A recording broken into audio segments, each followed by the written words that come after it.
Hey guys, welcome back. What can I say? It's been another disastrous turn of events for this car.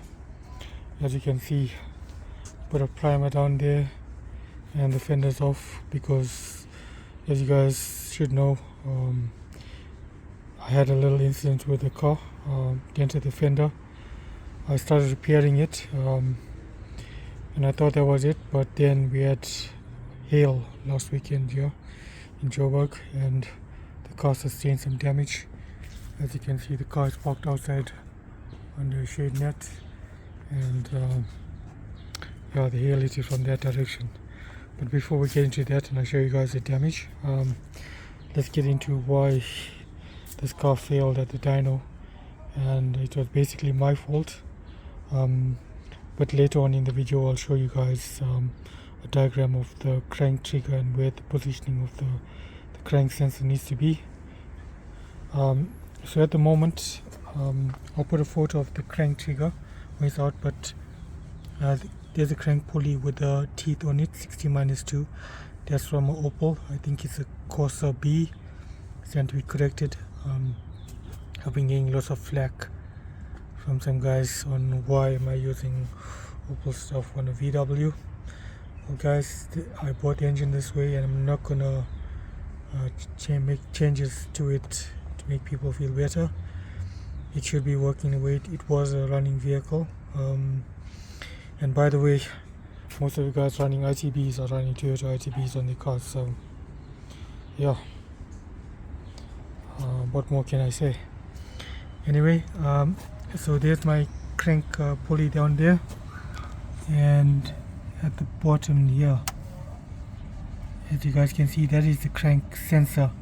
This is actually a Mercedes crank sensor. As you can see, it's then up against the crank pulley.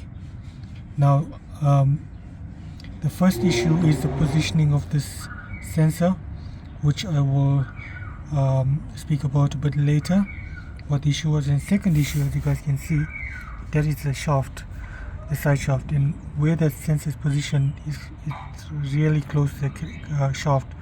And at the dyno, remember, the engine flexes, the engine goes back and forth. And what I did was I tried to get the cable out of the way as far as possible, and I actually cable tied it to the brake line there, a couple spots. But obviously with the engine moving back and forth, that cable slowly pulled out and then it was rubbing up against the shaft. So yeah, I think that was also causing interference with the signal and a bad connection. So I don't think the camera can pick up, but it's a bit of a shiny spot there. That's where the cable is actually touching that shaft. So those are two things. So the timing could not be set on this car because of the positioning of the sensor and the wiring issue. So everything related to tuning of this car was timing related. I'll bring up another video of me explaining it next, and then we'll speak about the damage to the car. Okay guys, so here I'm sitting with a diagram from the GoTech manual. So if you look at this here, this is your trigger wheel, which is should be mounted on your crank pulley. I'm presently using the Opel pulley, and as you can see, it's 60-2, so you've got 60 teeth and then you've got a gap of 2. That's where your sensor picks up, that's your reference basically. And from there, if you start counting, remember your engine spins in a clockwise direction, so in that direction, so if you start counting teeth anti-clockwise, it's 1, 2, and it should come all the way to 60 at that point. So for the GoTech range is from 9 to 16, as you can see in black. So when your engine's at TDC, just say your sensor is mounted here, your sensor can be mounted anywhere, but when your engine's at TDC, in reference to your crank sensor, your your crank sensor must be between the tooth 9 and 16. It should be in the middle somewhere, preferably, so it allows for advancing and retarding of timing. So on the Gotek, as I said, it should be between 9 and 16. Mine was working fine. Mine was actually, as you can see, the orange, that's pin 11 or tooth 11. So that's where my sensor currently sits in, which is fine for the Gotek because it's within that range. It's a bit, it's not really centralized. It should be around 12 to 13. It's about 1 tooth off, but it's fine. It's still within that range, 9 to 16. But on the dictator management, it should be between 13 and 20. Remember, as I said, I'm on 11. So as you guys can see, I'm currently way out of the range that's needed. So therefore, my timing cannot really be set on the car, and that's why there's presently issues with that with the setup. So currently, I need to move the sensor from here to somewhere between 16 and 17. So I have to fabricate a new bracket and get the sensor moved. Unfortunately for me, to do this, the sensor presently is in this angle, so not just this diagram, but to actually get to the pin 16 or 17, it needs to go to the lower part. So actually, it's actually towards the bottom of the engine, which is not ideal. Ideally, you want it to sit somewhere up here, as it's much safer. But guys, what I'm going to do for now is I'm just going to move it down, get the car dynoed successfully, hopefully. Successfully, we'll get dynoed, and once that's up and running, then I can get an original VW crank and get a wheel, trigger wheel from Dictator and get paired to that, engineered, balanced, and then maybe move my sensor up here. Alright guys, so this is the fender that I've been repairing. I'll put a photo of the damage here somewhere around, so you can see before. So this is how far I've got. I've never panel beat it before, so I don't want to video it because I might have stuffed it up royally, but I managed to knock it out fairly well, and I've body folded it. I've given it some highball primer. As you guys can see, there's still lots of imperfections. So I'll rub it down. I'll put a guide coat. I'll rub it down full.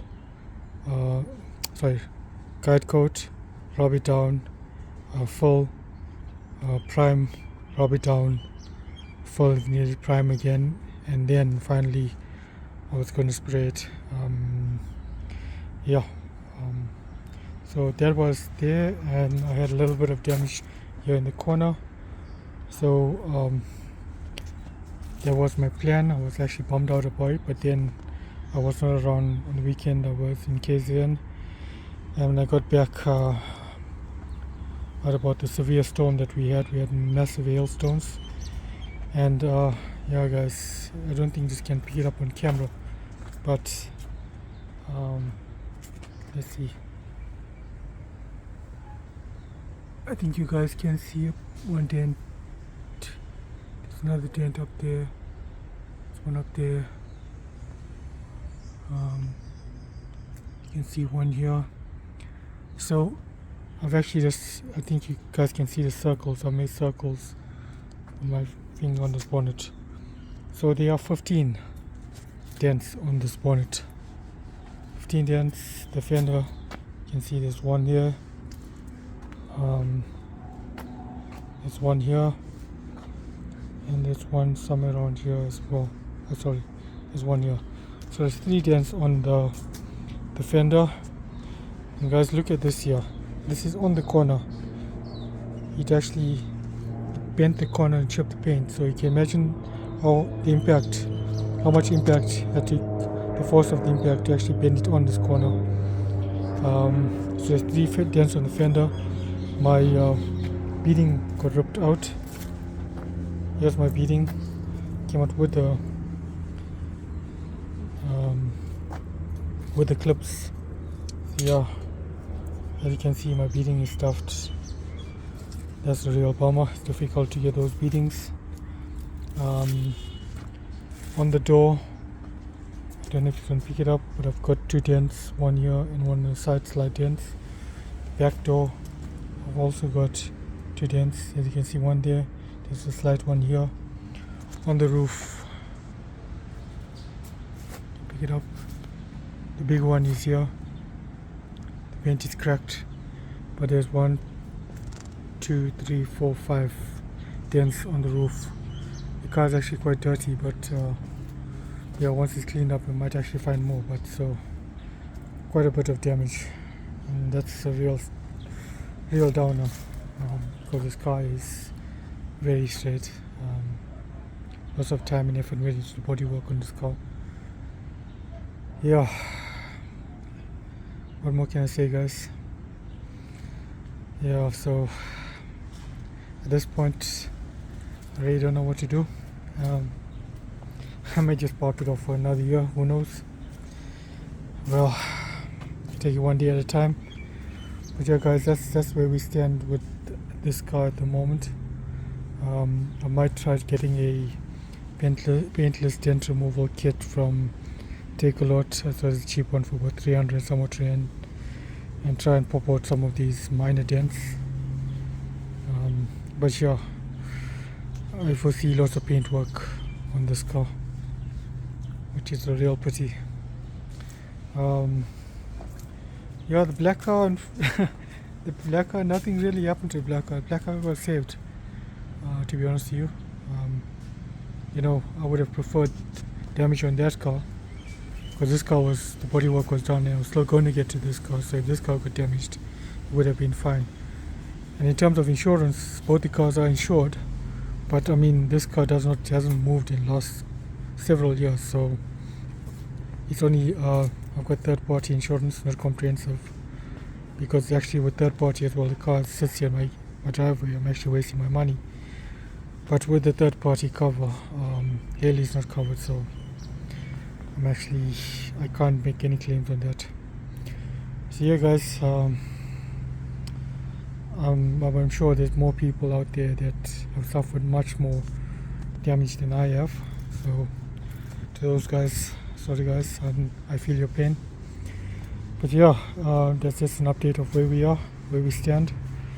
So the first plan of action will be to get the sensor sorted out. Yeah,